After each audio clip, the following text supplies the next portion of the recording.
Hello, my name is Benjamin Hart. I'm an American attorney and the managing director of Integrity Legal here in Bangkok, Thailand. As the title of this video suggests, we're talking about the central bank here in Thailand. I thought of making this video after reading a recent article from the Bangkok Post, bangkokpost.com, with one of my favorite authors in the Bangkok Post. He writes a lot on economics. His name is Charchai Parasuk. Article is titled BOT, Government May Have Wrong Inflation Data, quoting directly. According to the BOT's own data collection, and for those who are unaware, BOT is the Bank of Thailand. That's the central bank here in Thailand, sort of the analog, if you will, of the Federal Reserve or the Bank of England. Quoting directly, according to the BOT's own data collection, the actual inflation rate might be close to 4.8%, not well below 1% as compiled by the Ministry of Commerce. Yeah, for those who are unaware, this is one of those situations of, it's a quote attributed to Teddy Roosevelt and others. There's lies, damn lies, and statistics. Unfortunately, central banks, as well as other government agencies, in this case, for example, comparing to the Ministry of Commerce here in Thailand, various agencies that sort of monitor the economy and then set like monetary policy will oftentimes use the most optimistic figures, if you will, regarding inflation. And in America, the mechanisms that they use, the methodologies that they use to gauge inflation are kind of absurd at this point. You know, things like what are called hedonic adjustments, for example, to say that, oh, this car is worth more now because you have satellite radio in it than, you know, a car that was made in the 80s or something.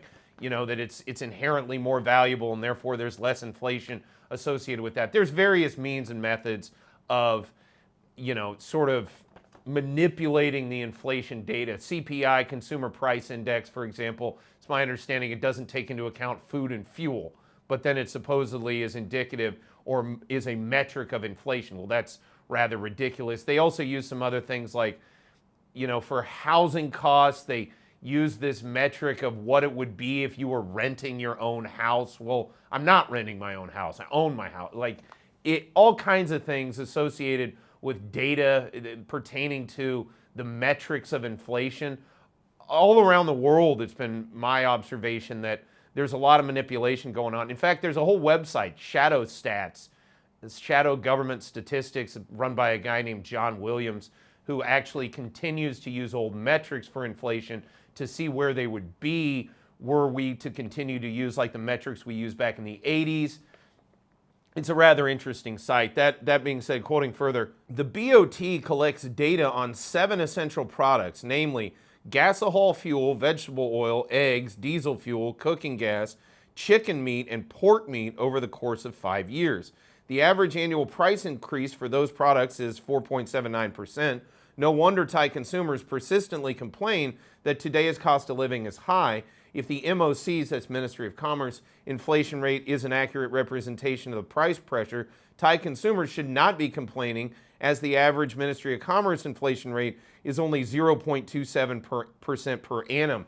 Again, I liken this to going back to the Fed in the United States, where they're using all sorts of things to measure inflation that really don't measure inflation very well. Now, again, reasonable people can disagree, but quoting again, gasohol fuel, vegetable oil, eggs, diesel fuel, cooking gas, chicken meat, and pork meat, that's probably pretty indicative of real inflation, especially consumer inflation for the vast majority of Thais. Notice beef isn't mentioned on there. Well, beef's not exactly, they eat beef here in Thailand, but it's not as much a staple food, especially of the broadest cross-section of Thais as would be chicken meat and pork meat. So again, in my opinion, they're at least trying on some level. That said, quoting further, which data is real and should be used as the benchmark for inflation rate setting? The BOT collected data or MOC data? Well, I think it's pretty clear there.